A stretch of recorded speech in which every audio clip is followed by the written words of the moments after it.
Pakitago niyo na lamang ako sa pangalang Megan.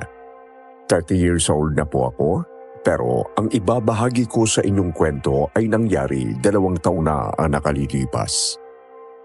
Hindi ako sigurado kung maniniwala kayo dahil hanggang ngayon, kahit ako ay hindi pa rin makapaniwala sa naranasan ko.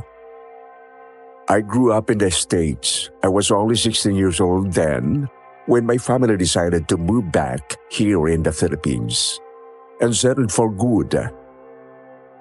High school ako nang makilala at maging magkaklase kami ni Brian. Niligawan niya ako, sinagot ko naman siya. After 10 years of being in a relationship, ay inalok niya ako ng kasal. Bukod sa labis na pagmamahal namin sa isa't isa, magkasundo kami ni Brian sa halos lahat na bagay. At isa sa naging hobby naming dalawa ay ang umakyat ng bundok. We both love fun and extreme outdoor activities. We love the thrill of hiking and walking the rough path on the way to the peak of the mountain. Para sa amin, kakaibang feeling ang hatid noon. Ang sarap sa pakiramdam sa tuwing nararating namin ang tuktok ng bawat bundok na inaakyat ko. Gustong-gusto ko yung mahabang lakaran, yung klase ng pagod sa pag-akyat ng matarik na bato o madulas at maputik na daan. Discover the hidden gems at the core of each mountain. At masaya ako dahil nakatagpo ako ng taong pareho ng hilig ko sa buhay. Pero nagbago ang lahat nang mag-hike kami sa isang bundok sa Capiz. Mula noon, sinumpa ko na sa sarili ko na hindi na ako muling aakyat ng bundok kahit kailan.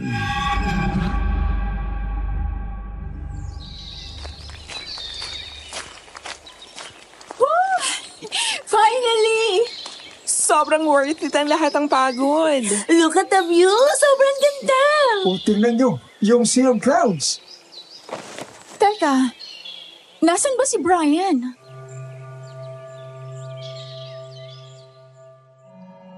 Nasa tuktok na kami noon ng bundok nang mapansin kong wala si Brian sa tabi ko. Nang lumingon ako, natagpuan ko ang aking nobyo na nakaluhod at hawak ang nakabukas na maliit na box na may lamang diamond ring sa loob.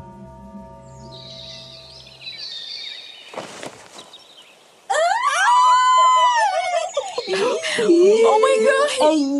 Babe! It's been 10 years since we met in high school. We were so young, and I'm glad that we were still in love even though it took us this long. Megan, mahal na mahal kita. At wala akong ibang nakikita. At pinapangarap na makasama habang buhay. Kung hindi ikaw. That's why I'm here before you asking. Will you marry me? Yes, of course. Yes, I will marry you.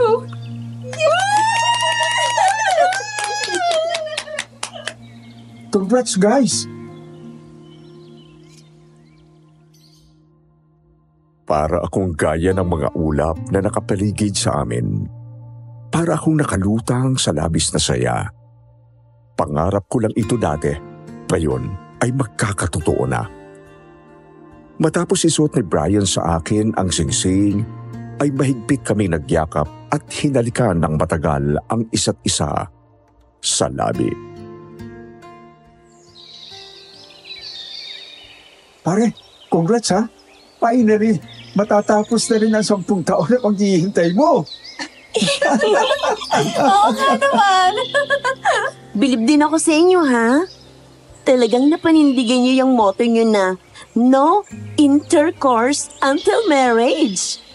Sa tagal niyong yan, nakaya niyo. Ganun naman kapag mahal mo talaga eh. Magagawa mong maghintay. At wala naman kaming pinagsisisihan doon.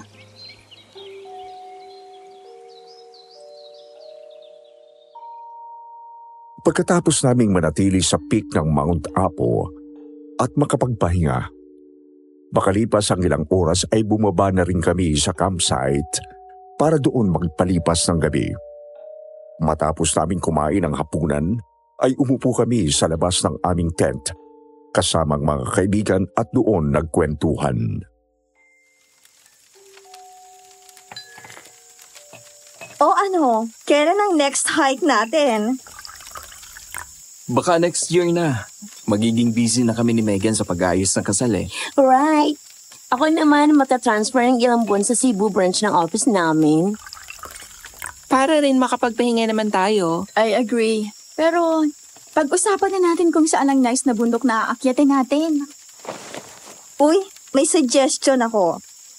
Dun sa amin sa Capiz, may mataas na bundok doon, malapit sa baryo namin. Doon na lang kaya. Marami ding turistang nag-hike doon eh. Ni, Kapis? Girl, di ba sabi marami daw aswang doon? Oo nga. Balita ko pa, may isang barangay daw doon na puro aswang ang nakatira. Aswang? Guys, it's 2022. Hindi totoo yun. Oo nga naman. Masyado kayo nagpapaniwala sa mga kwento. It's just a folklore. Matandang paniniwala pero wala namang ebidensya. Sa amin na lang napakatahimik ng lugar namin at maganda. Maayos ang pamumuhay. Mula pagkabata, wala naman akong nabalitaan na may aswang doon. Partida, yung bahay pa namin malapit sa bundok. Oh, see? Eto rin kasi talagang si Joan eh. Nabalitaan ko lang naman yun eh. Pero, to be honest mas naniniwala pa ako sa multo kaysa sa aswang. Because spirits are real. Ay oo, yan. Totoo yan. Nakakita na ba kayo ever ng multo? Hindi pa. Paramdam lang. Ako, wala pa namang experience sa ganyan. Hindi rin naman kasi ako matatakotin eh. Oo nga. Itong babaeng to, never natakot sa mga ganyang multo o aswang. Mas matakot kayo sa buhay kaysa sa patay. Sana all matapang. Pareho kami ni Brian.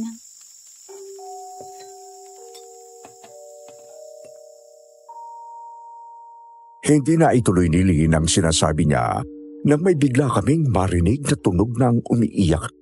Parang boses ng babae. Medyo mahina ang tunog ng iyak nito.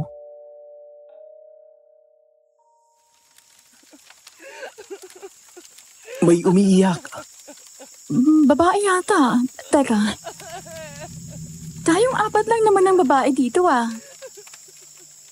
Oo nga. Yung ibang hikers, nasa tent na nila. Sino yun? Sandali nga. Titingnan ko kung saan nanggagaling yung iyak. Hoy, sandali! Itong babaeng to talaga walang katakot-takot sa katawan. Sinundan namin ang tunog ng iyak ng babae. Hanggang sa dalhin kami ng iyak na yon sa isang sulok na bahagi ng campsite. Sa tabi ng isang malaking puno, nakita namin ang isang babae na nakaupo at nakayakap sa mga tuhod nito. Nakasuot ito ng puti at mahaba ang buhok. Habang dahan-dahan akong lumalapit, ang mga kasama ko naman ay nagtutulakan sa takot. Miss? Are you okay? Miss? May problema ba? Baka may maitulong kami. Girls, hindi yata ako maintindihan. Di ba marunong kayong magbisaya? Kausapin niyo naman. Ay naku, ayoko nga. Baka mamaya maligno yan eh. Ikaw na lang kaya, Rina. Ayoko nga. Eto si Lino. Uy, huwag nga kayong pala desisyon dyan. Bilisan nyo na, magtatanong lang eh. Sinundan ko ng tingin ng mga kaibigan ko habang papalapit sila sa babae na hindi pa rin humihinto sa pag-iyak.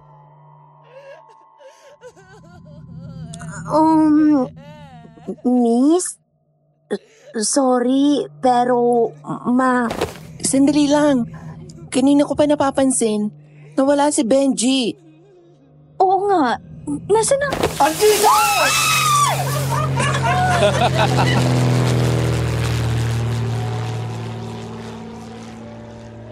Tanghali na nang dumating kami sa Capiz. Bukas ng madaling araw ay simula na ng pag-akyat namin sa bundok. Dati ay palagi akong excited sa tuwing aakyat kami. Ngunit ng araw na iyon ay iba ang kaba ko. Medyo balisa ako at hindi ko alam kung bakit. Hey, are you okay? Oo. Hindi ka mukhang okay eh. You look worried. Hindi ko alam, babe. Kinakabahan ako na hindi ko maintindihan eh. Parang ayoko nang tumuloy. Babe, nandito na tayo. Sayang naman ang pagpunta natin. Sorry.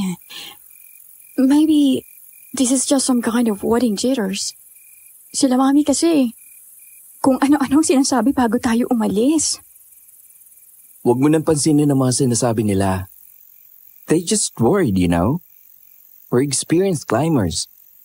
Sisiw lang to. We'll be back safe and sound.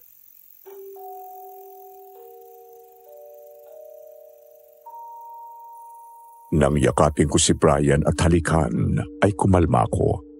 Nawala ang takot at pag-aalala ko.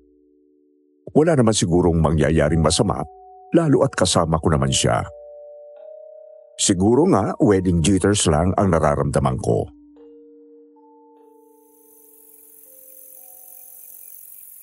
Lovers, doon na kami sa kabilang kwarto, ha? Okay. Wait. Hindi ba kayo kakain ng lunch? Baka magpa-room service na lang kami. Okay. Let's all sleep early later tonight. Kailangan natin lang lakas dahil maaga tayong aalis. Eksakto 4:00 ng umaga tayo lalarga bukas. Magpapahinga lang muna kami sa room namin. Sure.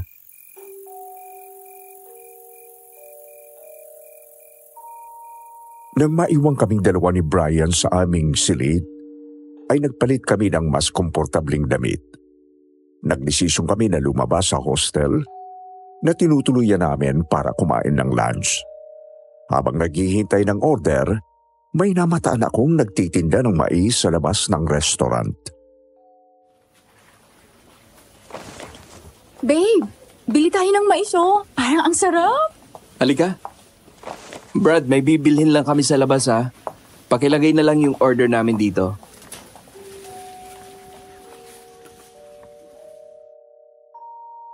Ibinili ni Brian ang order namin at lumabas na nga kami ng restaurant.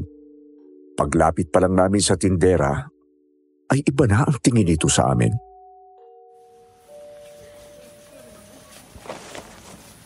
Kayo ba yung aakyat ng bundok bukas? Paano niyo po nalaman? Nakita ko kayo na dumating kanina at narinig ko ang usapan niyo. Ako nga pala si Isabel. Nice to meet you po. Opo, kami nga po. Habang maaga pa, ay umalis na kayo dito at bumalik sa inyong pinanggalingan. Hindi dapat kayo nandito sa ganitong petsa. Nawirduhan kami ni Brian sa biglang sinabi sa amin noon ng tindira, kaya't nagkatinginan kami. Bakit naman po? Aabutan kayo ng kabilugan ng buwan. Mapanganib dyan sa bundok. Diyan nakatira ang mga aswang.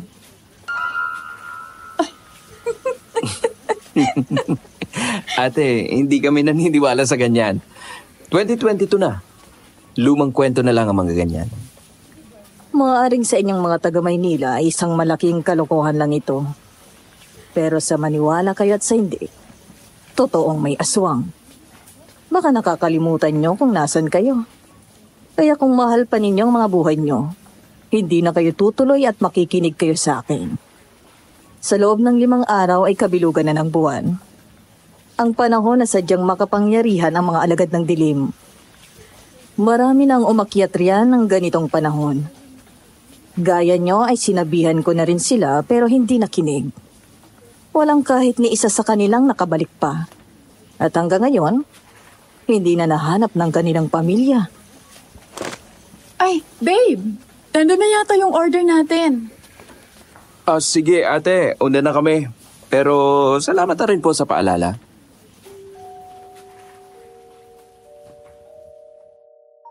Patawid na kami ni Brian nang biglang hawakan ni Ate Isabel ang braso ng boyfriend ko. Kung nagpupumilit pa rin kayong tumuloy, ganitong gawin nyo. Siguraduhin nyo lang na makikinig kayong mabuti at wag na wag nyong kakalimutan. Siguraduhin nyo na makakababa kayo agad ng bundok. Wag na wag kayong magtatagal sa itaas para hindi kayo abutan ng takip silim. Kung sa pagbaba nyo ng bundok ay may makita kayong uwak, wag na wag ninyo siyang papansinin. At wag na wag kayong susunod sa uwak na yon. At kung napapansin ninyo na parang naliligaw kayo, bumalik lang kayo sa isang lugar. Ang ibig sabihin ay inililigaw na kayo ng mga aswang. Baliktarin nyo agad ang mga damit nyo para makita nyo ang daan pababa ng bundok. Sundin nyo lang yan at makabababa kayo ng ligtas. Nagkatinginan kami muli ni Brian. Parang isang malaking kalokohan yon. Pero may kung anong bumubulong sa puso ko na sundin ang sinasabi nito. Pero dahil hindi ako naniniwala sa mga sinabi nito, ay hindi ko yun masyadong pinansin. Hanggang sa tumingin sa akin si Ate Isabel at ang kamay ko naman ang hinawakan niya. At isa pang paalala, ikaw, anong pangalan mo? Megan po. Ikaw, Ako naman po si Brian. puro at dalisay ka. Nararamdaman ko na isa kang berhen. Brian, pakaingatan mo siya. Dahil kung nasa panganib ang buhay niyo, pag-akyat niyo ng bundok, mas lalo na siya. Naiintindihan niyo ba ang sinabi ko? Opo. Maraming salamat po sa paalala.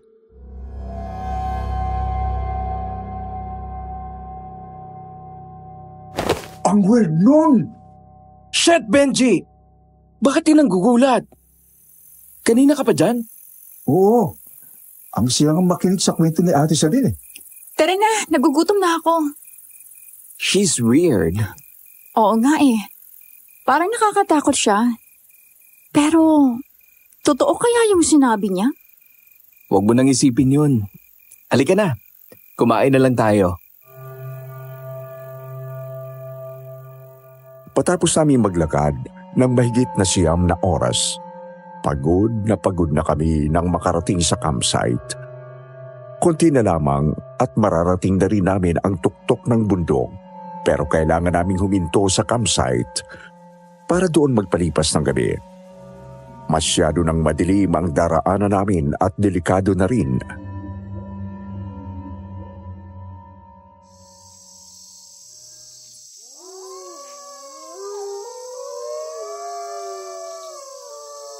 Ang creepy naman dito. Ay, napakalamig. Tapos may umaanulong pa.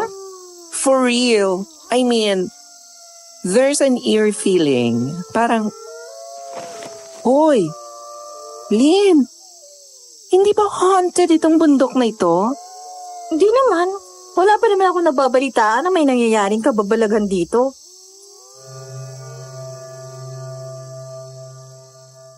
Na mga sandaling yon, ay nagkatinginan kami ni Brian. Naalala ko ang sinabi ni Ate Isabel, pero agad ko din yung tinaboy sa isip ko.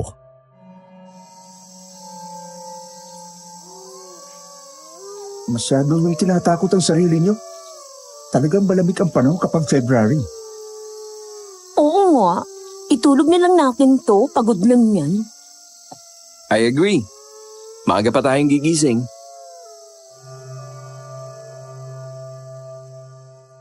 Pagpasok ni Brian sa tent namin ay naihanda ko na ang hihiga namin.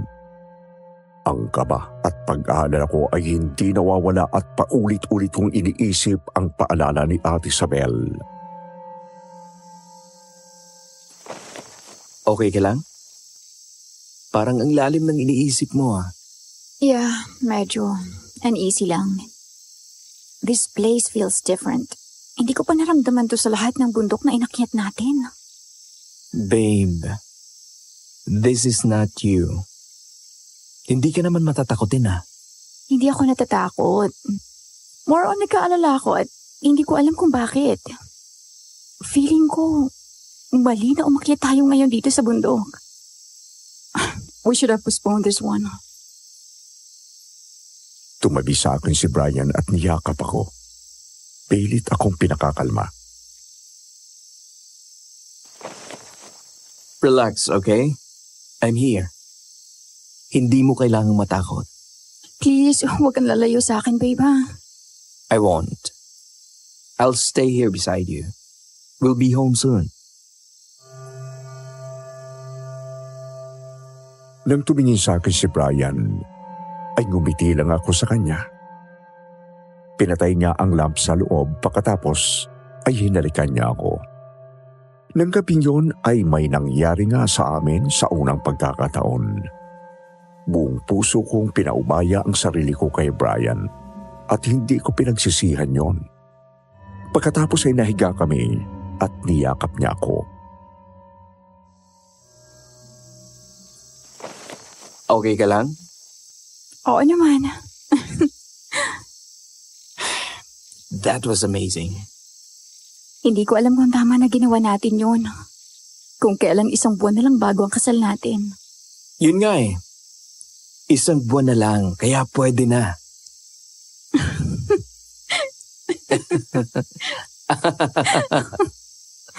Parang mas lalo ako na-love sa'yo pagkatapos ng nangyari sa atin. Talaga? Yeah. I can't wait to marry you.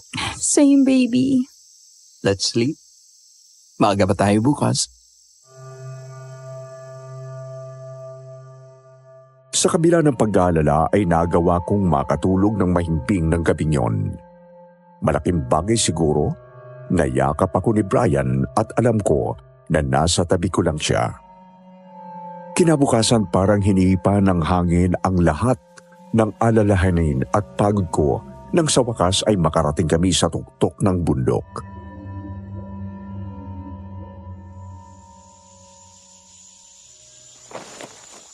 Are you happy? Sobra. Oh, Oh, beer. To celebrate another milestone. For Megan and Brian, this will be your last hike. Mamimiss namin kayong kasama. Oo nga, but we're happy for you. Cheers! For your last hike and for your upcoming wedding. Cheers! thank you guys. Mamimiss namin to kaya sinusulit na namin.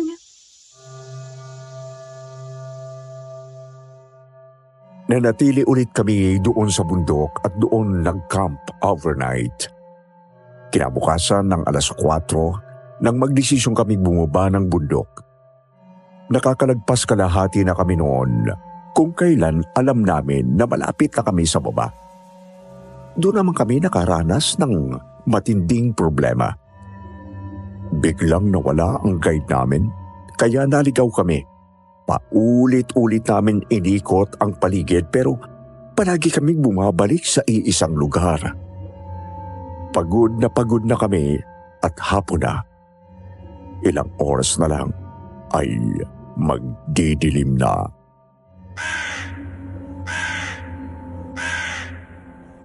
Napatingala kami lahat ang marinig ang tunog ng uwak na yon. Isang itim na uwak na parang nakatingin sa amin.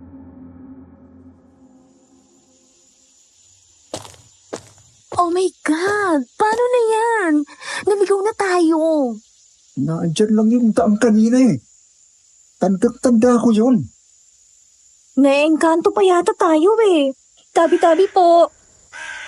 Guys, tingnan niyo yung uwak ko. Paikot-ikot sa atin. Baka may gustong ipahiwatig. Kailan ka pa naging bird whisperer? Let's keep walking guys. Mahahanap din natin ang daan pababa. Sandali lang. Pagod na ako eh. Sundan na lang kaya natin yung uwak. Baka lalo tayong maligaw kapag sinundan natin yon. Sige. Ganito na lang. Susundan ko. Baka kasi alaga ng kung sino yan ang nakatira dito. At least, makahihingi tayo ng tulong. Benji, samahan mo si Rina. Sige, dito na kayo.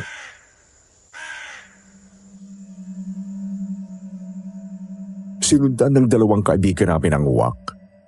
Nang mga sandaling yun ay sadyang nakalimutan namin ang mahigpit na bili ni Ate Isabel. Marahil ay dahil na rin sa pagod at desperasyon namin na makababa ng bundok.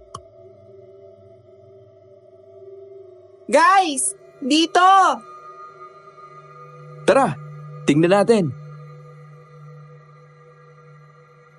Sumunod kami kay Rina at Benji at naabutan namin sila na may kausap na isang may edad na babae. Magiliw ito nakangiti sa amin ngunit napansin ko ang tila mga itim sa kanyang labi. May kung ano sa tingin ito ang nagbibigay sa akin ng kakaibang kilabot. Maigpit akong humawak sa kamay ni Brian at halos magtago sa likod nito nang tumingin sa akin ang matanda.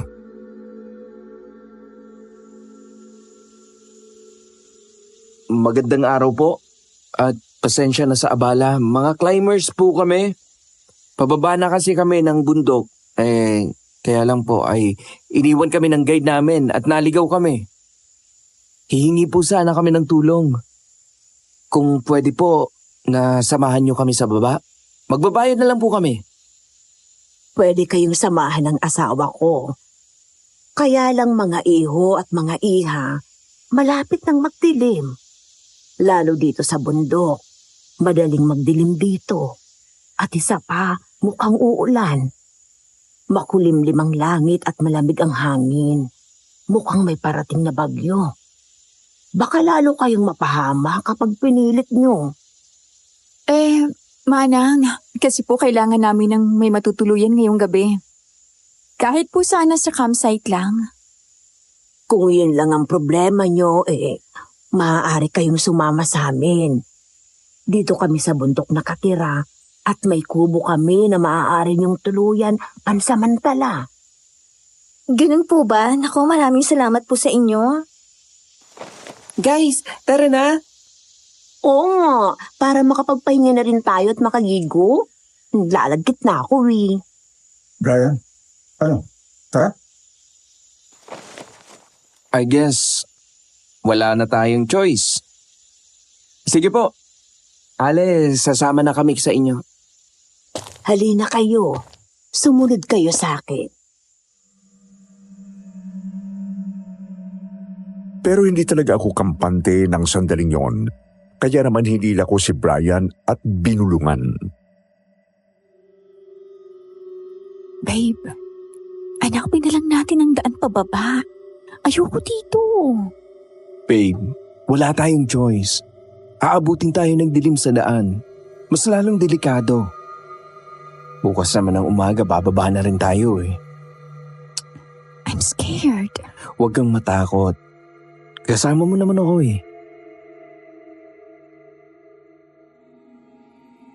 Sa kabila ng pagtutol ko ay wala akong nagawa kung hindi ang sumama sa kanila. Dinala kami ng matandang babae sa isang maliit na komunidad. May mga 5 kubo ang naroon. Pagdating namin doon ay nanindig ang balahibo ko. Nakasunod ng tingin sa amin ang mga tao doon. Matanda man o bata, na parang ngayon lang sila nakakita ng ibang tao. Yung pakiramdam na parang hinuhubarang kami ng mga tingin nila.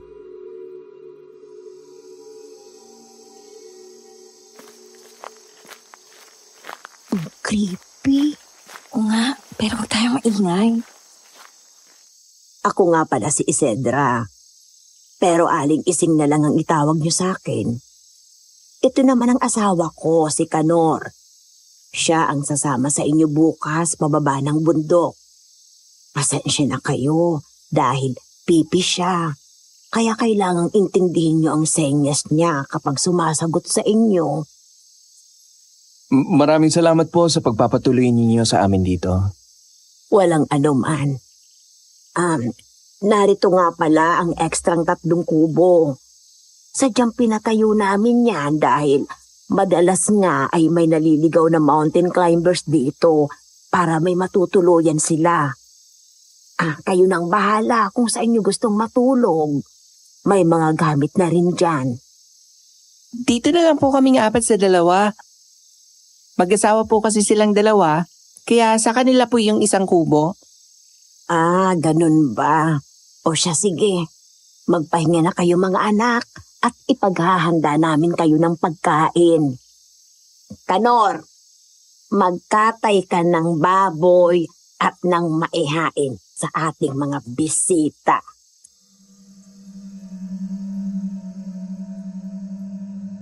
Nakaramdam ako ng ginahawa matapos naming makapagpahinga at maligo. Inasikaso kami ng gusto ni Aling Ising at ng kanyang asawa. Ipinagluto kami ng mga gulay at pinagkatay nila kami ng maliit na baboy, adobo, sinigang at prito at mainit na kanin. Para kami mga palaboy na gutom na gutom. Nasampi kami sa lutong bahay. Mainit kami tinanggap ng mga kaanak ni Aling Ising at alagang-alaga kami.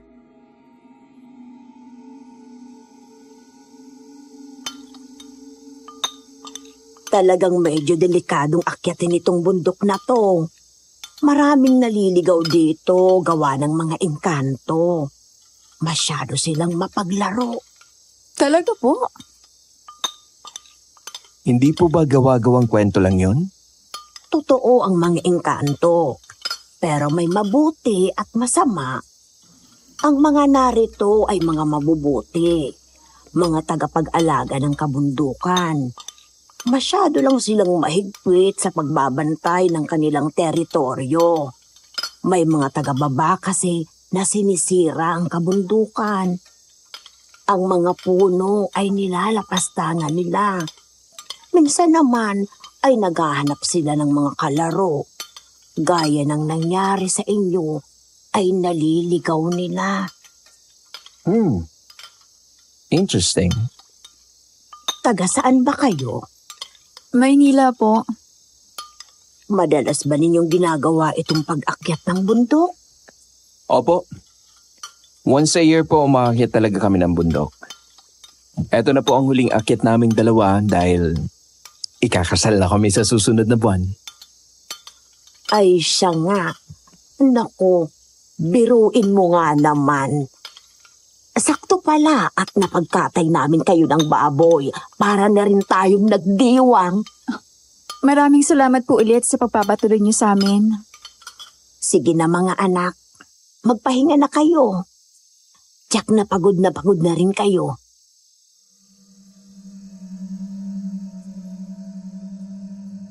Pagdating sa kubo ay nakahanda na rin agad ang aming tutulugan. Agad akong tumabi kay Brian at yumakap sa kanya. Kahit na mainit ang naging pagtanggap sa amin ng pamilya ni Aling Ising, hindi pa rin mawala ang kaba ko. Napalingong kaming dalawa nang biglang bumuhos ang malakas ng ulan.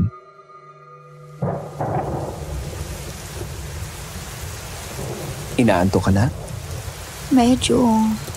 Tulog na tayo? Babe, wala ka bang nararamdaman dito sa lugar na to? Gaya ng ano? It doesn't feel right. Masyadong creepy.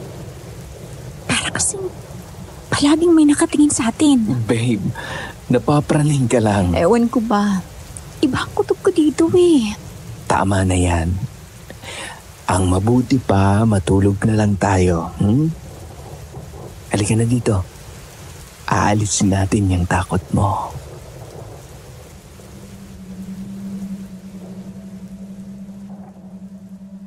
Nawala ang atensyon ko sa takot sa paligid ko nang landiin ako ni Brian. Pinaghahalikan ako nito ko sa liig, kaya natawa na lang ako.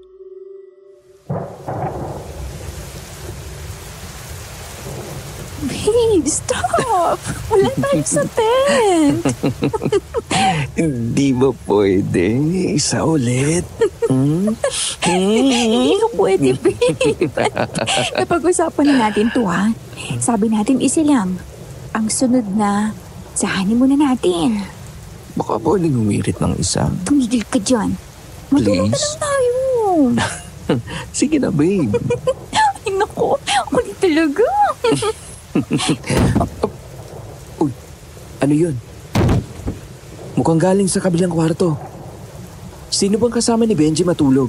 Si Joan yata eh. Hindi kasya sa 3 yung papag sa kabila eh. Sandali lang. Mukhang nagbabanatan yung 2 sa kabila. Tara, silipin natin.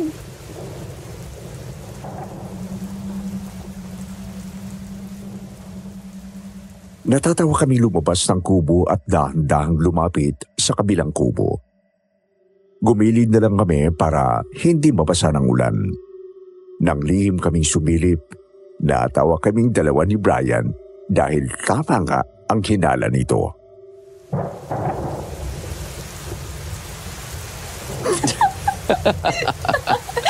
Saraulo talaga. Hanggang dito hindi matiis ang sarili. Tara na nga, baka makita nila tayo eh.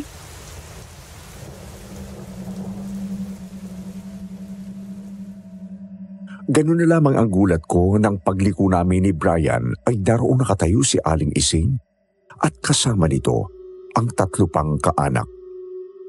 Mga nanlilisik ang mga mata at matalas ang tingin.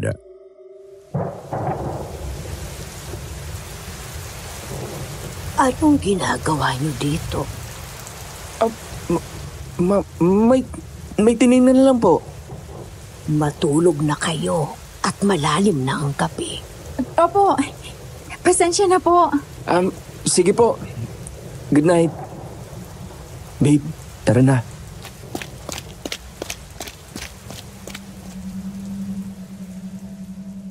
Kinaumagahan ay nagising kami sa katok ng pinto mula sa labas. Pagbukas ni Brian ay ang nakangiting si Aling Ising ang bumungad dito.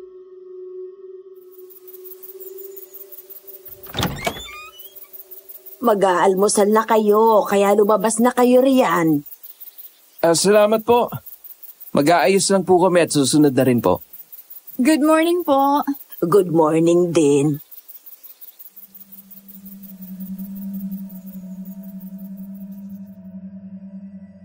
Hindi gaya na nagdaang gabi na parang ibang Aling Ising ang nakaharap namin. Bumalik ang ngiti nito at pagiging magiliw habang kausap kami. Nang umalis na ang matanda ay nilapitan ako ni Brian at hinalikan sa noo.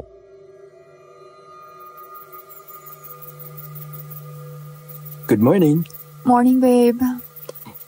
Pagkakain natin, aalis na rin tayo. Kaya ihanda na rin natin yung mga gamit. Okay.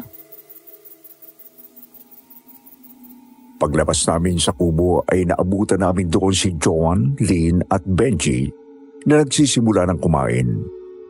Nakabihis na rin ang mga ito.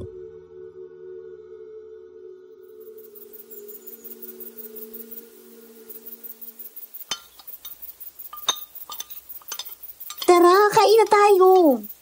Nasaan si Rina? Ewan ko.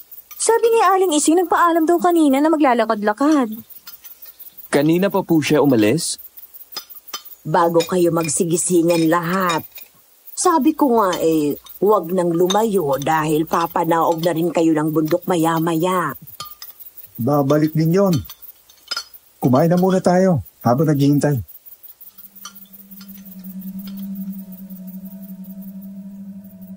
Naghintay kami ng pagbalik ni Rina ngunit lumipas ang ilang oras. Inaabot na kami ng tanghalian pero hindi pa rin ito bumabalik. Dahil doon ay nagsimula na rin kaming mag-alala. Kasama si Mang Kanor ay hinanap namin si Rina sa paligid na tinitirhan nila Aling Ising. Bumalik pa sa tuktok ng bundok sila Benji pero wala din daw doon ito. Hanggang sa may makita ako sa di kalayuan na pamilyar na bagay. Nang nilapitan ko yon, napaiyak ako sa takot at pag-aalala na makita ko ang isang piraso ng tsinelas ni Rina at may bahid ng dugo. Ilang di pa lang ang layo mula sa tsinelas ay nakita ko ang kanyang bracelet. Brian! Brian, pumunta ka dito! Bilis! Tumatakbong lumapit sa akin, maging si Joan at Lynn ay napaiyak nang makita ang hawak niya.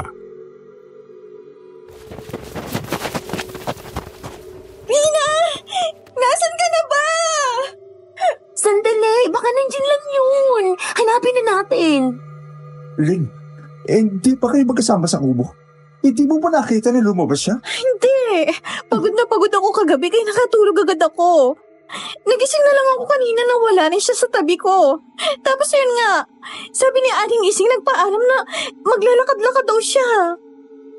Where the hell is she? Ang mabuti pa, bumaba na tayo agad ng bundok para mai-report natin sa pulis. Nang sa ganon, masamahan nila tayo at makapagdala ng search and rescue. Yeah, mas mabuti pa nga na gano'n na nga. Nagmamadali kaming bumalik sa bahay ni Aling Ising sa kaagad naghanda sa pagbaba ng bundok.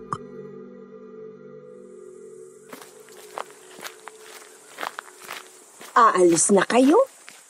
Nawawala na ho si Rina. Nakita namin tong tsinelas at bracelet niya na may bahid ng dugo. Nag-aalala na po kami. Tsak na may nangyaring masama doon. Kailangan ho namin makapunta sa mga pulis para matulungan kami sa paghahanap sa kanya. Maraming salamat po sa pagpapatuloy niyo sa amin. Tatanawin po naming malaking utang na loob ang kabutihan ninyo. Pero kailangan na po naming umalis. Sandali, iho.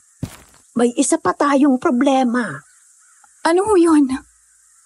Sa tingin ko ay kinakailangan niyo munang dumito. Dahil kagabi sa lakas ng ulan ay nagkaroon ng landslide. At natabunan ng daraanan niyo pababa ng bundok. Delikado kapag pinilit niyo na bumaba. What? Damn it! Kapag hindi pa po kami nakababa ngayon, tsak na mag-aalala sa amin ang pamilya namin. Meg, sa tingin ko mas mabuti na dumito muna tayo. Malay natin biglang bumalik si Rina. Ano na lang ang sasabihin natin kay tita kapag bumaba tayo na hindi siya kasama? Or at least malaman natin talaga kung anong nangyari para may masabi tayo kung sakali. I agree. Hindi kaya ng konsensya ko na bumaba. At iwan rito si Rina. What do you think, babe? Are you okay with that? Yeah, tama kayo. Aling Ising, ayos lang po ba sa inyo na dumito pa kami? Abay, oo naman mga anak.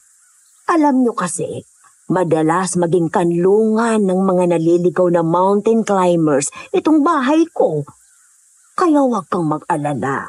Sanay ako sa mga bisita. Maraming salamat po ulit. Nasaan na kaya si Rina? Baka takot na yun kung saan man nagtatago yun. Ang mabuti pa. Matulog na tayo ng maaga para maagilin tayo makaalis bukas. Para mahanap si Rina. Meg, don't worry. Mahanap din natin si Rina. Makakababa tayo ng kumpleto.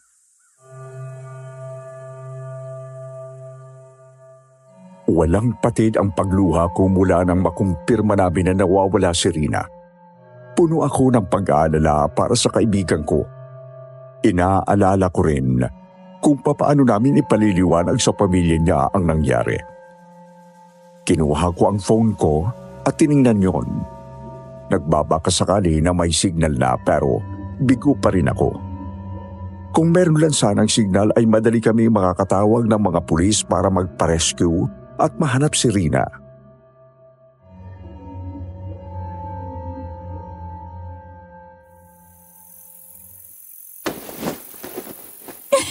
Hindi ko maiwasan na mag-alala. Lahat naman tayo dito nag-aalalamig. Pero, kailangan natin tibayan ang loob natin. Tama si Benj. Kaya tumahan ka na, okay? Ang mabuti pa ay magpahinga na tayo. Sige, una na ako sa kubo. Antok na rin ako eh. Good night, guys. Nang makalis na sa kubo namin, ang mga kaibigan ko ay niyakap ako agad ni Brian.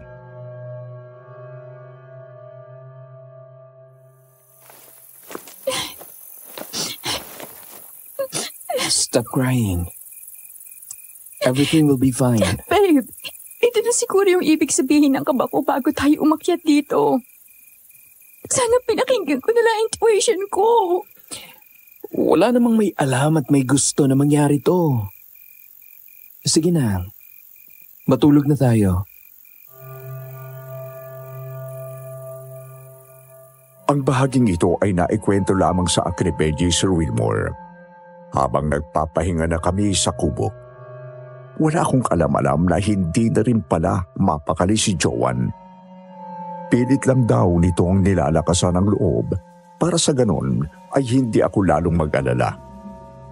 Habang himbing kami ni Brian sa pagtulog ay hindi namin alam na may nangyayari na pala sa iba pa naming mga kaibigan.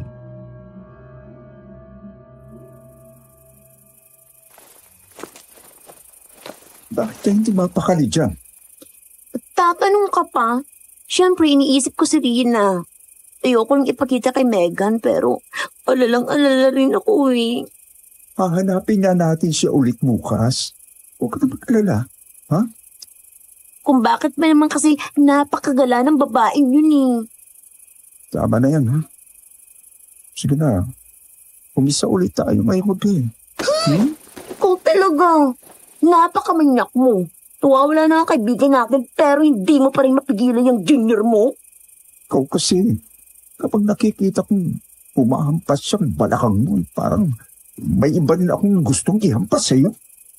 Alon, napakaano mo? Sige na nga, tulog na lang tayo. Tulog lang ha. Baka mamaya manyakin mo na naman ako. Kunwari ka pa. Pero kapag hinubad ko yung panty mo para kang baterya yung hita mo, automatic mo bukas. Tapos kung makahalihin ka, kala mo. Sira ulo. Sandali nga, iihi muna ako. Sama na kita. O kaya doon na lang tayo sa banyo. Baka mamaya niyo, silipan na naman tayo nila, Brian. Ayoko. Ang kulit nito.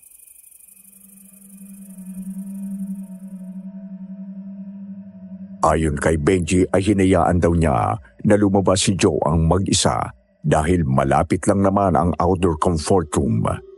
Hanggang sa magtaka daw si Benji dahil lumipas ang mahigit 10 minuto ay hindi na rin bumalik si Joanne. Agad lumabas ang kaibigan ko para hanapin si Joanne.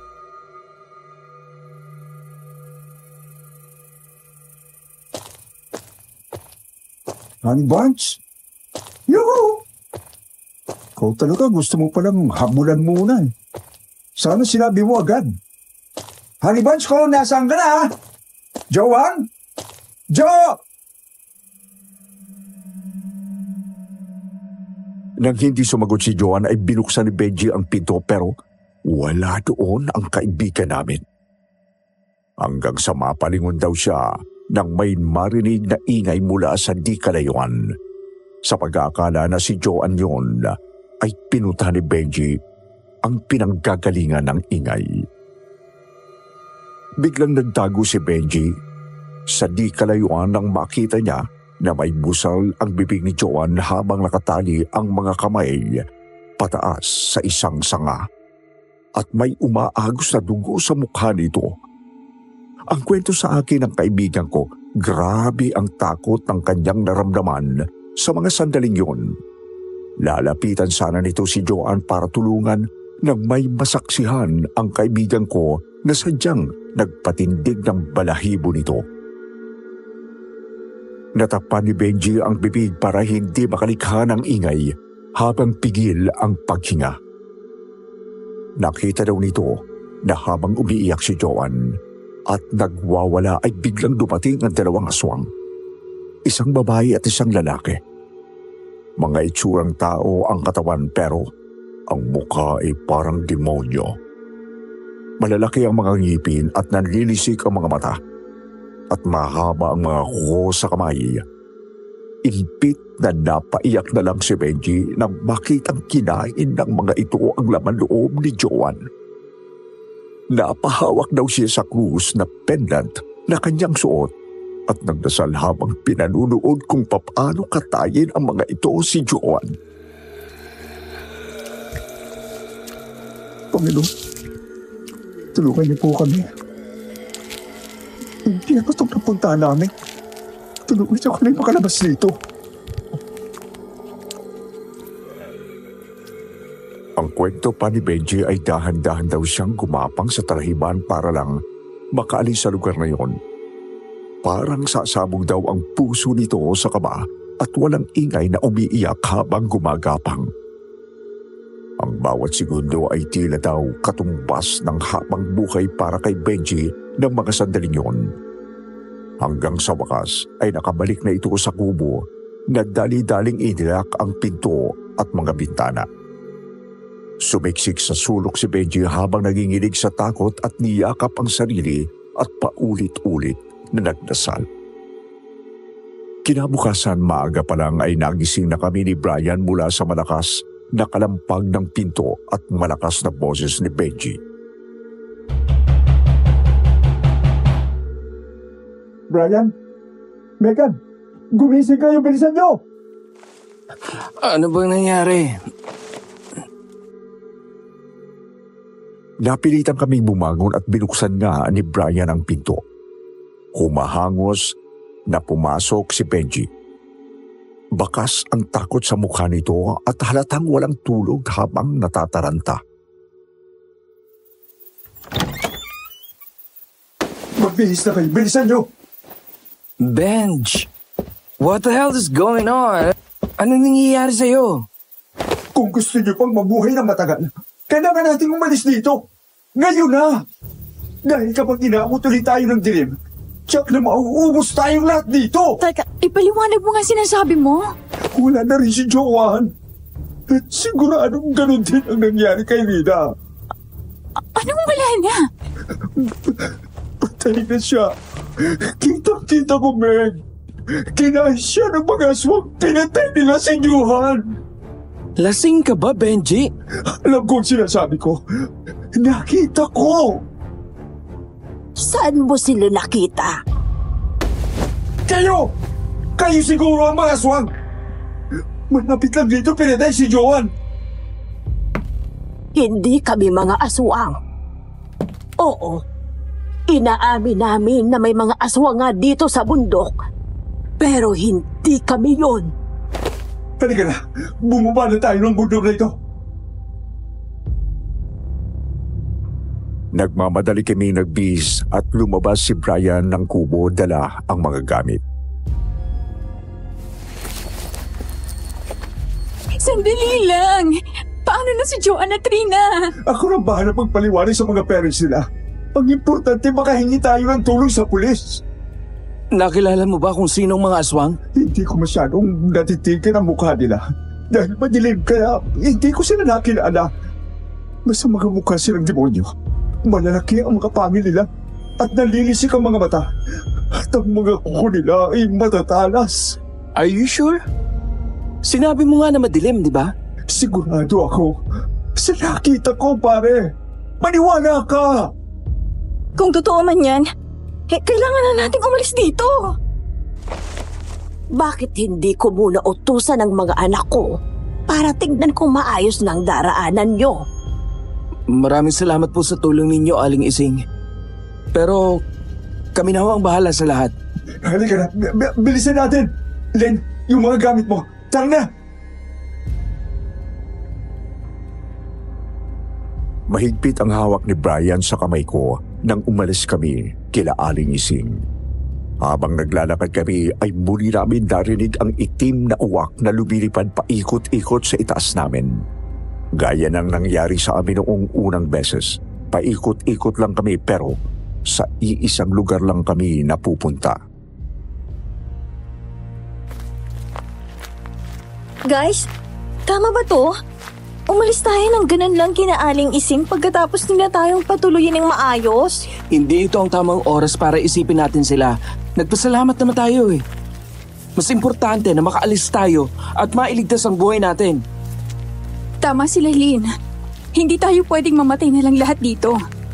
Hindi ako mamamatay sa ganitong lugar. Hindi ako mamamatay sa ganitong paraan. Not me or Brian or even you and Benji.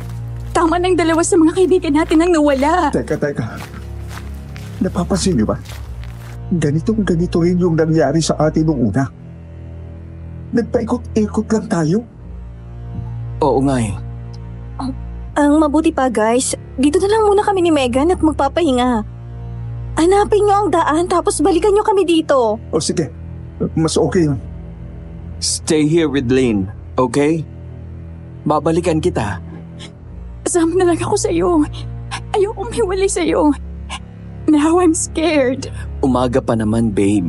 Isa pa, mas mapapadali ang paghahanap namin sa daan kapag kami lang muna ni Benji. Dito ka lang, okay? I promise you, I'll be back for you, okay? Hintayin mo ako. Babalik ako at kukunin kita. Okay. Don't be scared. Pangako, uuwi tayo at matutuloy ang kasal natin. Okay. I love you. I love you too. Bago umalis si Brian ay hinalikan pa niya ako ng mariin sa labi. Nang makaalis na sila, ay saka ko humarap kay Lynn na puno ng pag-aalala. Huwag ka masyadong mag-alala. Ayos lang sila. May tiwala ako kay Brian.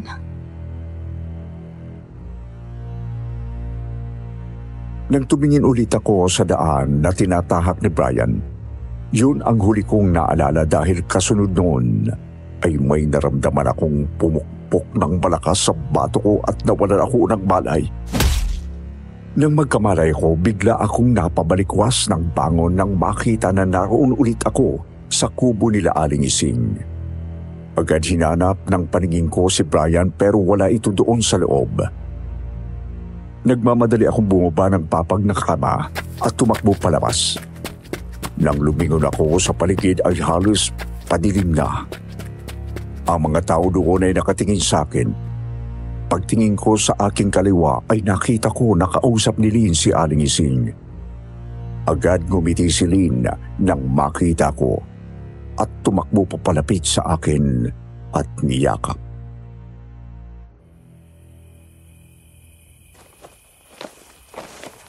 Megan, I'm so glad you're awake. What happened? Nasaan si Brian? Bakit tayo bumalik dito? Hindi pa rin nakakabalik sila Brian mula nang umalis kanina. Hindi ko alam ang gagawin ko dahil hindi ka magising. May biglang ng bato tapos tinamaan ka at bigla kang nawalan ng malay. Natakot ako dahil baka kung anong mangyari sa'yo kapag wala akong ginawa. At hinintay ko lang si Brian. Kaya dali-dali akong bumalik kay Aling Ising at humingi ng tulong.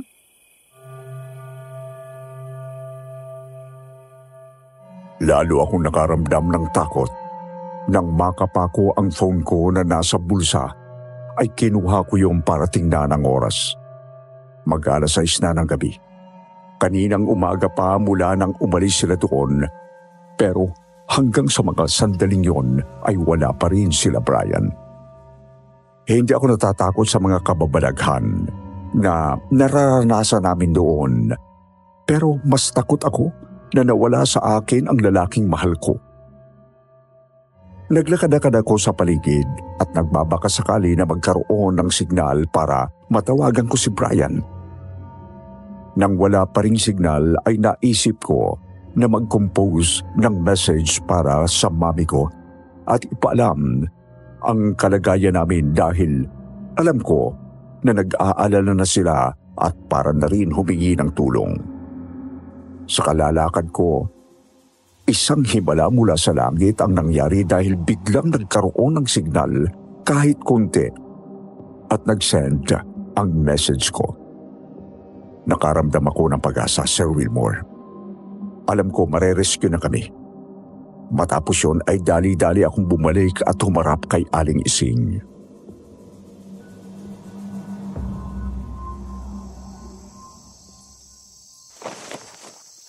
Salamat po ulit sa lahat, Aling Ising. Pero halika na, Lynn. Baka nag-aalala na si Brian sa atin. Umalis na tayo rito. Nagmamadali akong bumalik sa kubo at kinuha ang mga gamit. Sinundan naman ako ni Lynn.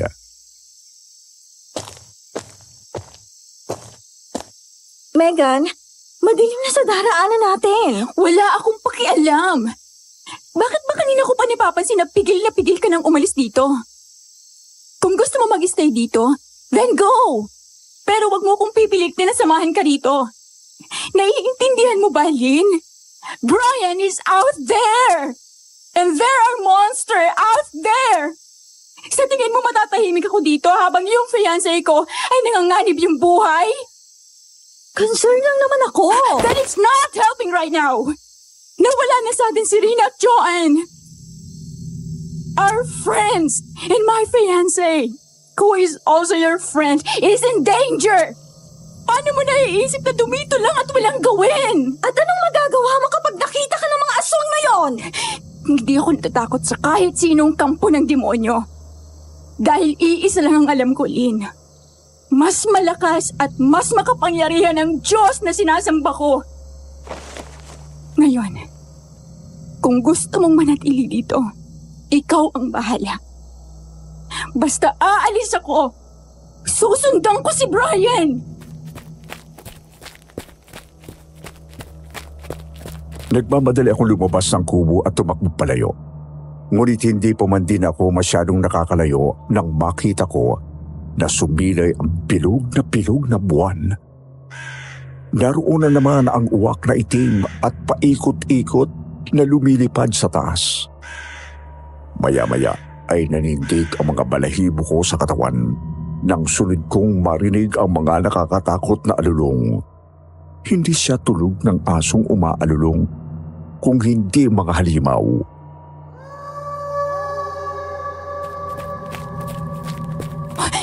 Oh my God!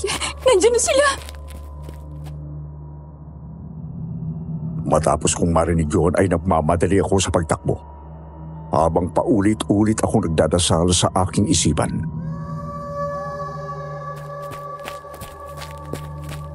Lord, help me! Save me, please!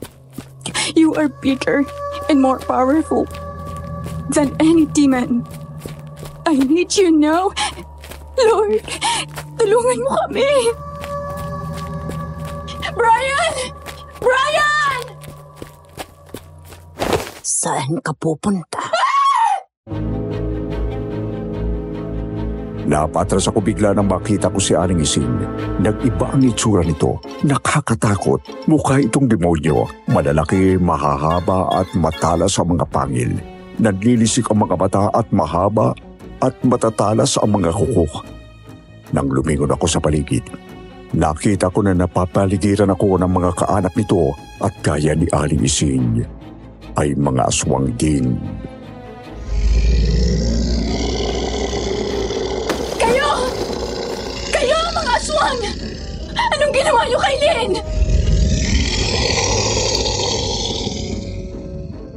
Nang mga sandaling yun ay nakaramdam ako ng takot.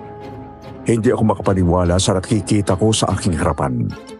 Kaya pala masyadong mainit ang pagtanggap nila sa amin ay dahil mga aswang ito at may planong masama ang mga ito sa amin. Bigla kong naalala si Ate Isabel. Naiinis ako sa sarili dahil nakalimutan ko ang mga bili niya. Nang humakbang si Aling Ising palapit ay dahan-dahan naman akong umatras. Hanggang sa may natapakan akong mahabang sanga ng kahoy. Medyo matulis ang dulo noon at agad yun dinampot at ginamit na armas.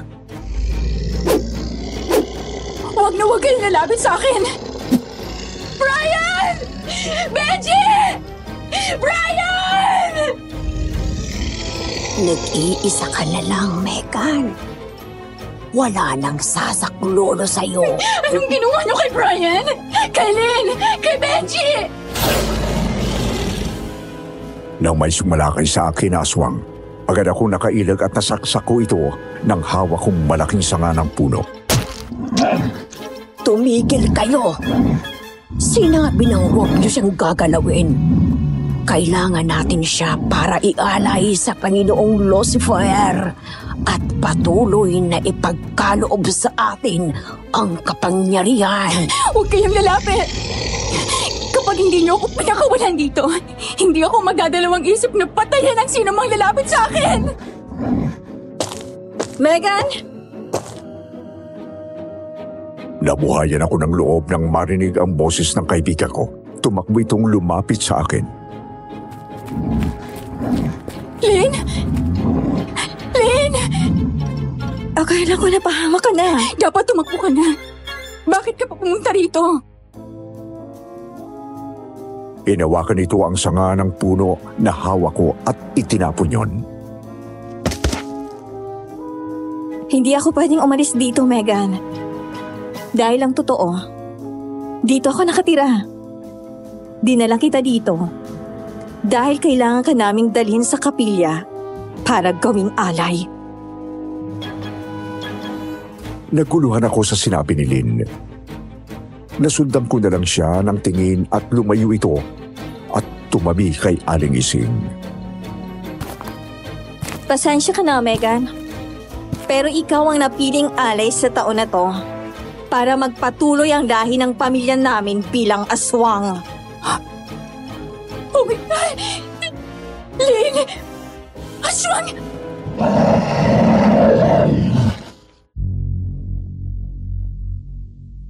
Sarap ko mismo ay nagpalit ng anyo si Lynn at naging aswang. Hindi ako makapaniwala sa nasaksihan ko noong mga panahon na yon. Para akong nasa set ng isang horror movie. Pero ang pagkakaiba lang ay totoo lahat ang nangyayari ng sandaling yon. Taon-taon, kailangan ay may iniaalay kaming berhen para magpatuloy ang lahi namin. Kapag wala kaming naialay ay mawawala ang bisa ng pagiging aswang namin. At babalik kami sa normal na tao. Nung nakaraang taon, si Jocelyn, hindi ka ba nagtataka kung bakit bigla na lang nawala ang kaibigan natin na yon? Dahil dinala ko siya dito at inalay. Ako ang anak ni Aling Ising. Demonyo ka nga! Walang mananakit sa kanya. Kailangan nating maghintay para sa tamang oras. Mamaya, siya ang magiging hapunan natin. Alam ko sa mga sandaling yun ay wala na akong laban sa kanila. Mamamatay ako kapag pinilit ko ang sarili ko na lumaban. Kaya minabuti ko na lang na tahimik na sumunod sa kanila. Dali na siya sa kapilya.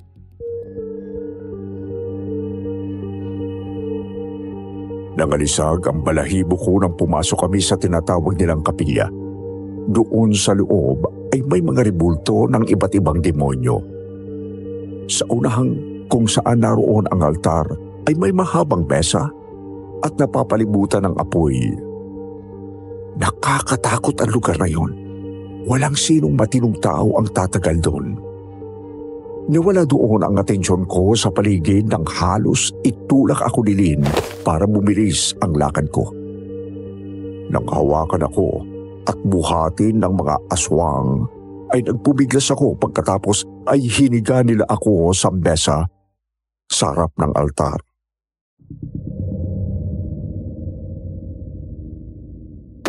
Bitiwan niyo ako! Bitiwan niyo ako! Mga demonyo kayo!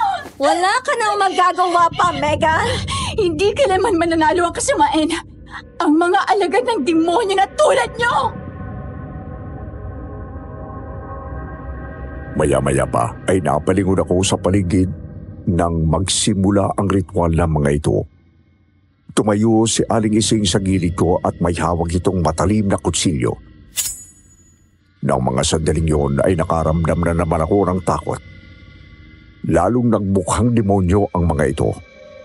Narinig ko mula sa kanila ang nakakakilabot na dasal na hindi ko maintindihan. Para yung demonic chant. Wala akong magawa ng mga sandaling yon kung hindi ang paulit-ulit na magdasal habang umiiyak na ako sa takot. Wala akong magawa ng mga sandaling yon kung hindi ang paulit-ulit na magdasal habang umiiyak na ako sa takot.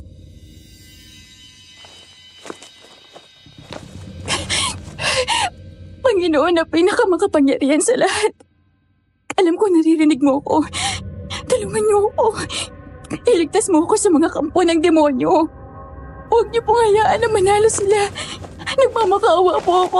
Iligtas niyo po ako. Walang magagawa ang Diyos mo. Inay, nalalapit na ang oras.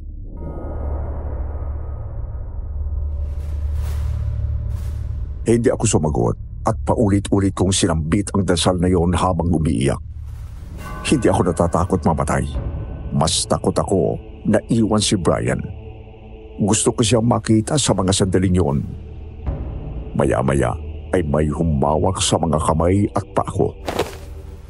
Grabe ang kilabot na naramdaman ko nang para akong mabangong ulam na inaamoy-amoy ng mga ito. Ilang sandali pa ay hinawakan ni Aling Ising ang isang braso ko at tinapat doon ang talim ng kutsilyo. Nagpumiglas ako pero hindi ako nananalo sa lakas nila. Wag! Wag! Ryan! Malakas na lamang akong napaiyak nang hawakan ni Lynn ang braso ko at hindi wayon ni Aling Ising. Pagkatapos ay sinalin nila ang dugo ko sa isang itim na kupita.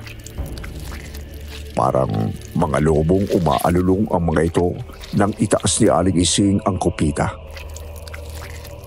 Muli na naman nilang ginawa ang demonic chant na paulit-ulit na sinasambit ng mga ito.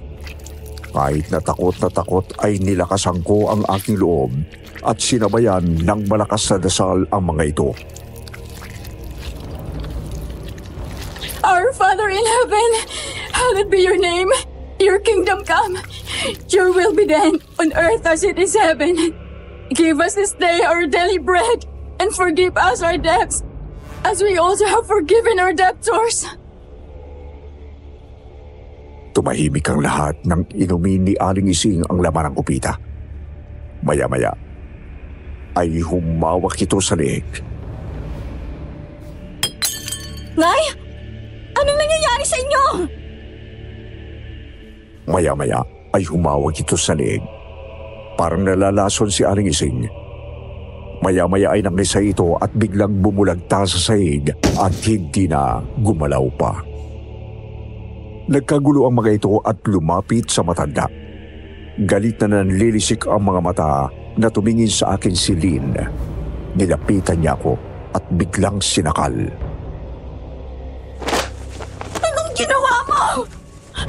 Hindi dapat namatay ang inay! Nalason siya sa dugo mo! Ano ba lang nangyari sa kanya? Mabuti mo sa inyo. Sigurado kong berhen ka. Sigurado ako. Hindi ba't ikaw mismo nagsabi sa akin na hindi mo pa isinusuko ang katawan mo kay Brian? Hindi pwede to! Hindi pwede to! Mawawala ang lahat! Sasagot pa lang sana ako nang biglang magkagulo ang mga kalahi nito sa labas ng kapilya. Napalingon ako sa labas at nakitang nagliliyab ang mga bahay doon.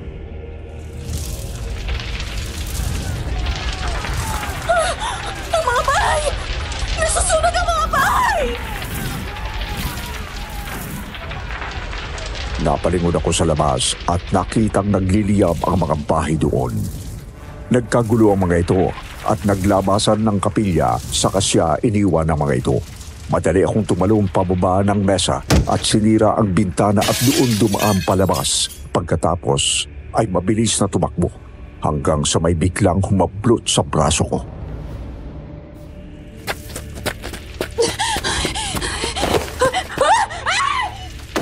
Babe, it's me, Brian. Natigilan ako ng lumingon at makita si Brian. Napahagulgol na lang ako nang makita ko ito na buhay at nasa maayos na kalagayan. Yes, it's me. Yumakap ako agad sa kanya ng mahigpit. Nakahinga ako ng maluwag ngayon nang nalaman ko na hindi ito napahamak.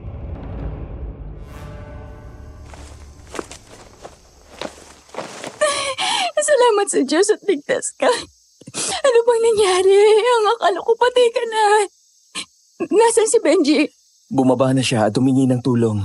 Ang importante ay makaalis na tayo rito. Mamaya ko na ipapaliwanag lahat. Halika na.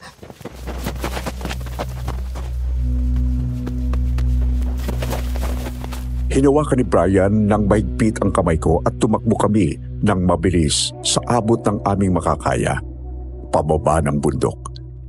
Hanggang sa namalaya na lang namin na hinahabol kami ng mga aswang.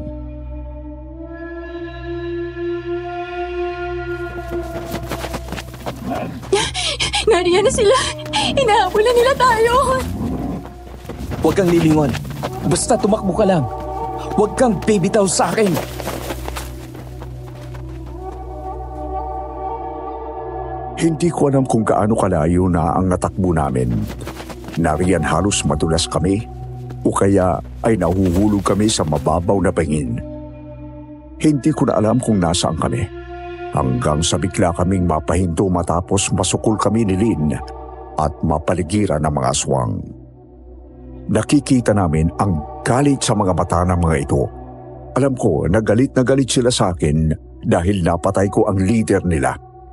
Hindi ko akalain na ang pagsuway namin ni Brian sa pangako noon at pagsuko ng sarili dito ang magliligtas sa akin sa kamatayan. Mahigpit akong niyakap ni Brian habang napapalibutan kami ng mga aswang. Pinatay mo ang inay ko! Hinding-hindi na kayo makakababa ng bundok na to! Babe! Just pray. Hindi tayo pababayaan ng Diyos. Our Father in heaven, hallowed be your name.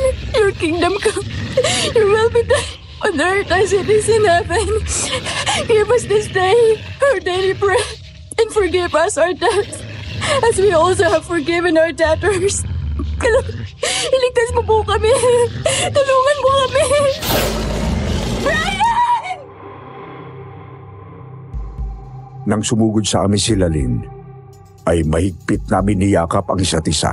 Ngunit biglang huminto ang mga aswang at tumahimik nang biglang narinig ang isang kanta.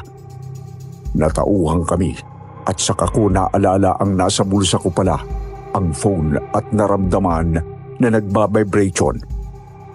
Agad kong kinuha yon at doon ko narinig ang kanta na nagpahinto sa mga aswang na lumapit sa amin.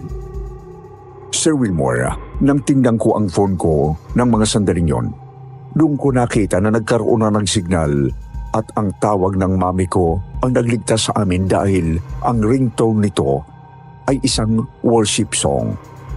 Ang sandaling yon ang nagpatunay sa akin kung gaano kalakas ang kapangyarihan ng Diyos sa gitna ng sitwasyon na yon. Naramdaman namin ang presensya niya. God save us. Dahil doon ay nilakasan ko pa ang volume. Kasunod noon ay ang nakakakilabot na sigaw ng mga aswang na parang nabibingi ang mga ito dahil takip nito ang mga tenga. Ilang sandali pa ay nagdatingan ang maraming pulis at mga sundalo. Lumiwanag sa paligid dahil sa mga dalang malalaking flashlight ng mga ito. Babe, tingnan mo. Natatakot sila. Hindi tayo pinababayaan ng Diyos. Walang kikilos ang masama!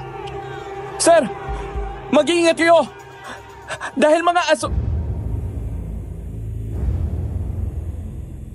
Hindi na ituloy ni Brian ang sinasabi dahil nang lumingon kami kay Lynn at mga kasama nito ay bumalik na ang mga anyo nito bilang tao. Gulat at nagtataka kami na napalingon sa isa't isa. Tulala na lang kami na pinanood ang sumunod na nangyari nang hulihin ng mga pulis ang mga ito. Ilang sandali pa ay dumating si Isabel at Benji. Salamat sa Diyos at ligtas kayo. Anong nangyayari, Ate Isabel? Kanina lang. Saka ko na lang ipapaliwanag. Ang importante ay nakaligtas kayo.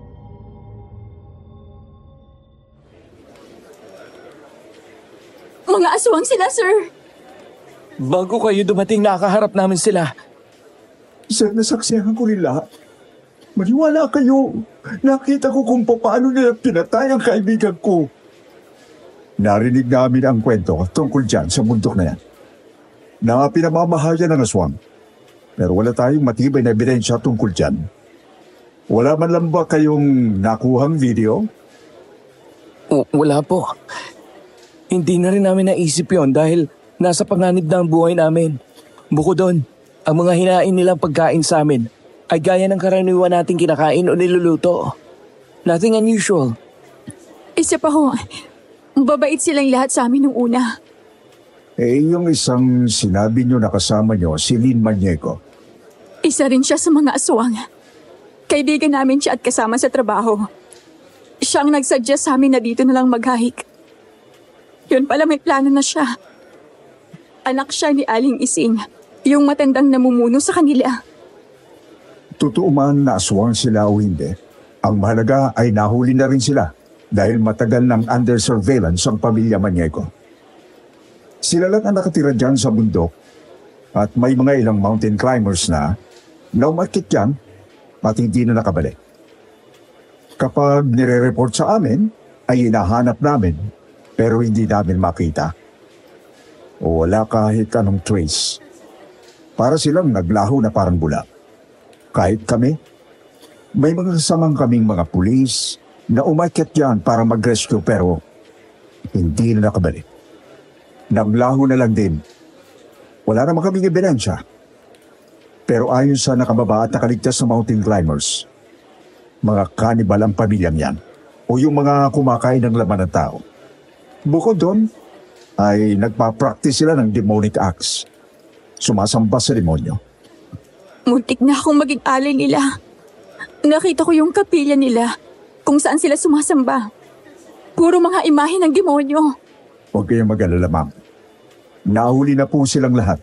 At sa ngayon, kumakalap na kami ng ebidensya na magpapatunay na kanibal nga sila. Hindi nga sila basta kanibal lang, sir. Kumakain sila ng tao dahil mga aswang sila.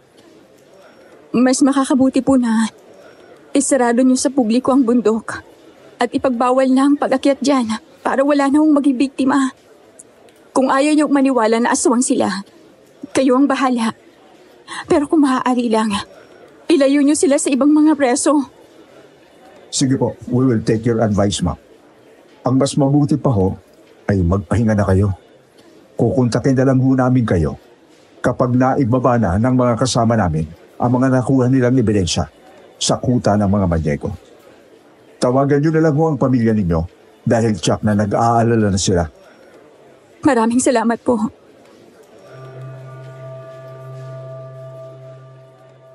Kinabukasan ay nagising ako na mataas na ang araw. Naging mahimbing ang tulog ko dahil na rin sa pagod at stress sa mga nangyari. Pagdilat ko ay naabutan ko na nakatanaw sa bintana si Brian. Kaya bumangon ako at yumakap sa likod nito. I heard him laugh and look at me. Gumaan ang pakiramdam ko nang salubungin ako nito ng magandang ngiti.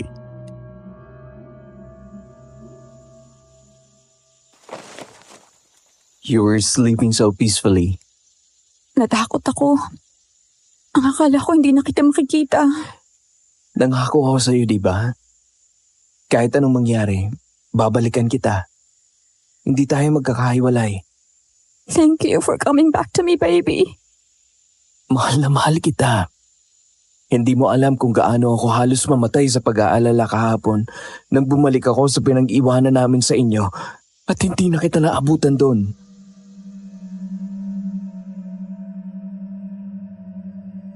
Hindi ako tumanggi nang halikan ako ni Brian ng masuyo at matagal sa labi. Ramdam ko ang kasabikan namin sa isa't isa. Matapos yun, ay niyakap niya ako ng mahigpit na mahigpit.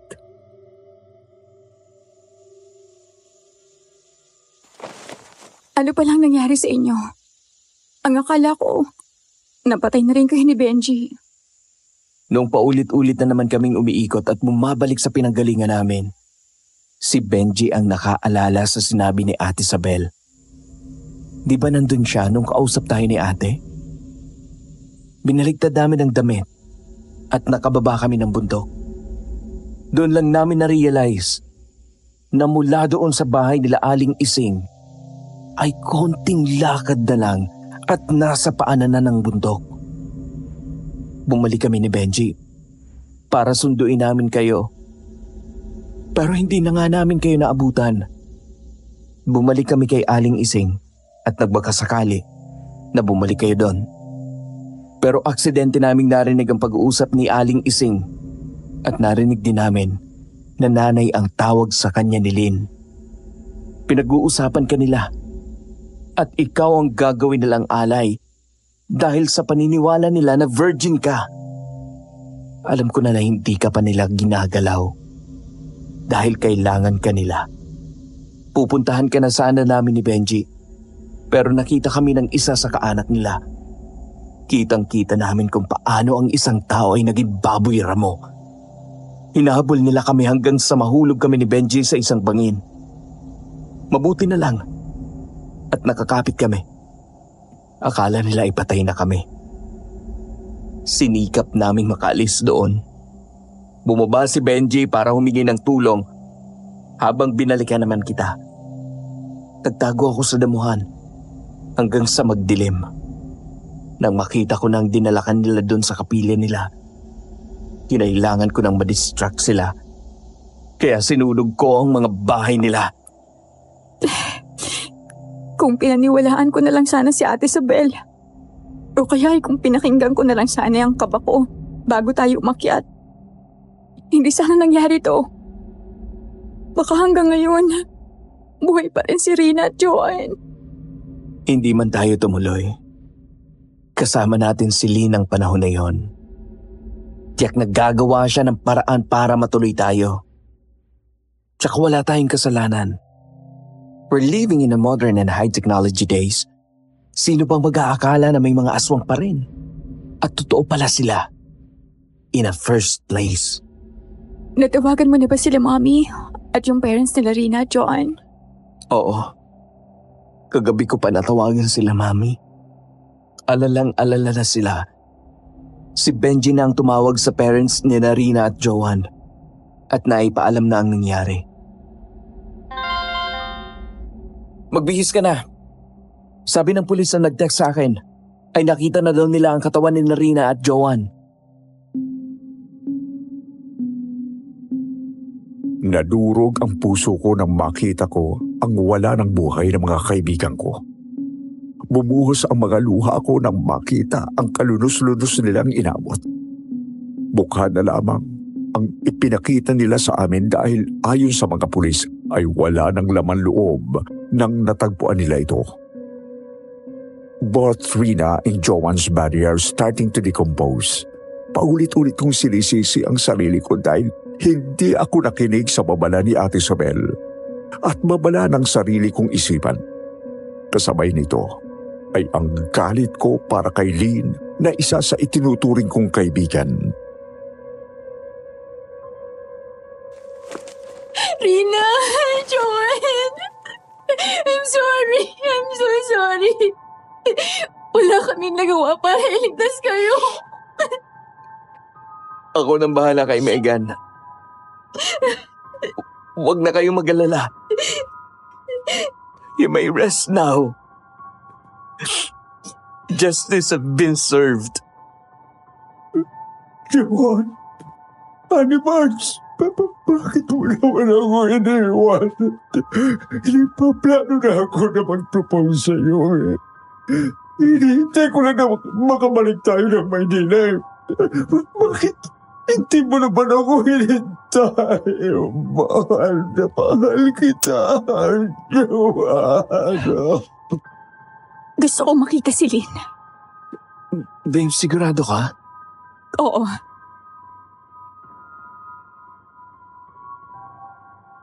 Sinama kami ng mga pulis sa pinagkukulungan ng mga ito. Nasa isang high-security compound si Lynn at ang mga kaanak nito. Malayo sa ibang inmates at may mga nakaharang na makapal na rehas na bakal sa lahat ng bintana at pinto. Sadyang hiniwalay ang mga ito dahil kinukonsider na mapanganib ang mga ito. Bukod doon ay mahigpit ang bantay sa kanila. Walang pwedeng lumapit na kahit na sino. Nang makita kami ni Lynn at galit na galit ito, para itong asong nauulol habang parang halimaw na umuungol at nanlilisik pa rin ang mga mata.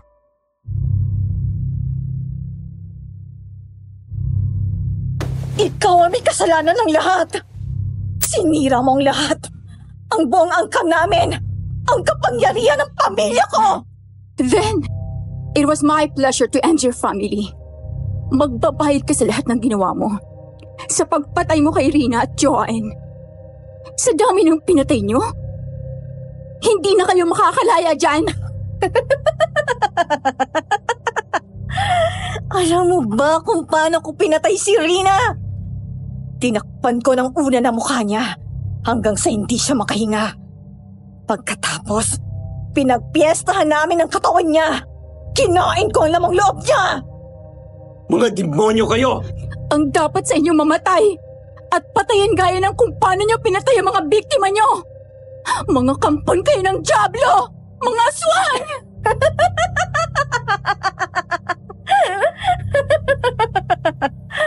Walang maniniwala sa'yo! Kahit sabihin mo sa lahat kung ano kami, walang maniniwala! Maaaring wala. Pero alam ng Diyos ang totoo. Hindi mananaig ng kasamaan ng kabutihan kahit kailan. Halika na, babe. Umalis na tayo rito.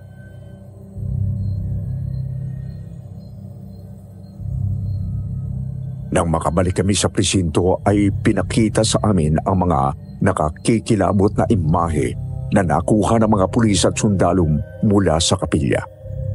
Nakita naman ng mga pulis mula sa mga bahay na hindi natupok ng apoy ang mga iba't ibang parte ng katawan ng tao. Nang araw rin na yon ay napag-alaman namin na dahil sa nangyari ay agad na ipinag-utos ng lokal na pamahalaan na permanenteng isarado ang bundok na yon sa mga mountain climbers. Ilang sandali pa ay dumating si Ate Isabel.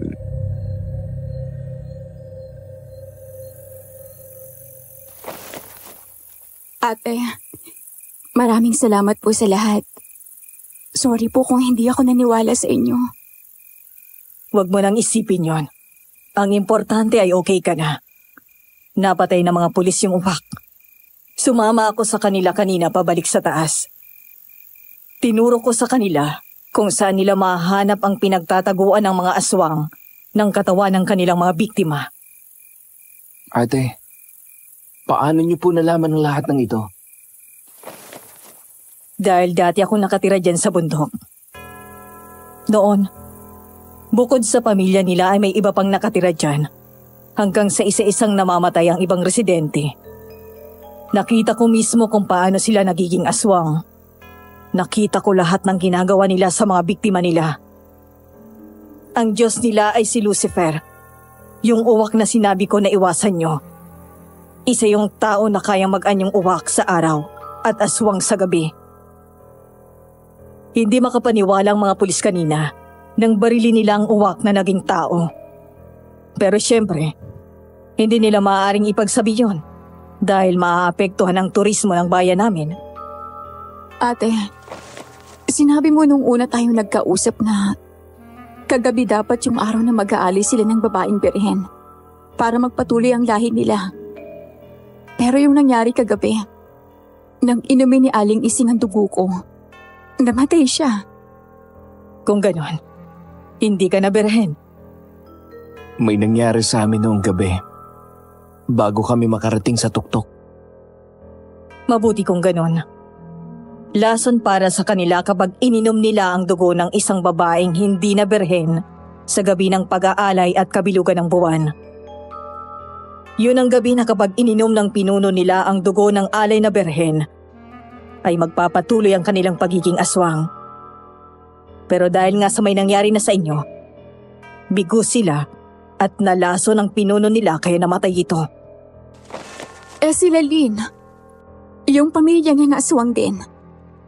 Ibig pong sabihin na wala ng kapangyarihan nila bilang aswang? Dahil nung bigla kayong dumating kagabi kasama ng pulis, bigla silang bumalik sa pagiging tao. Hindi ako sigurado. Pero marahil dahil sa nabigo silang mag-alay ng berhen at namatay ang kanilang pinuno. Kaya nawala ng bisa ang kapangyarihan nila. Pero kung ganun man ang nangyari o hindi, ang importante ay wala na silang mabibiktima ngayon. Maraming salamat po sa lahat ng tulong ninyo. Umalis na kayo dito at huwag na kayong bumalik. Huwag na kayong umakyat ng bundok dahil hindi nyo alam ang mga elemento na naghihintay sa inyo. Mapalad kayo na nakaligtas ngayon. Baka sa susunod ay hindi na. Susundin na namin ang payo mo, ate. Salamat po ulit.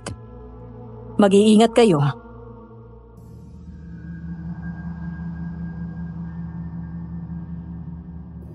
Dalawang taon na ang nakalilipas mula nang mangyari ang madilim na karasan na yon sa buhay namin. Sa kabila ng pagkamatay ng mga kaibigan namin, dapat ipopospone namin ni Brian ang kasal bilang respeto sa mga ito.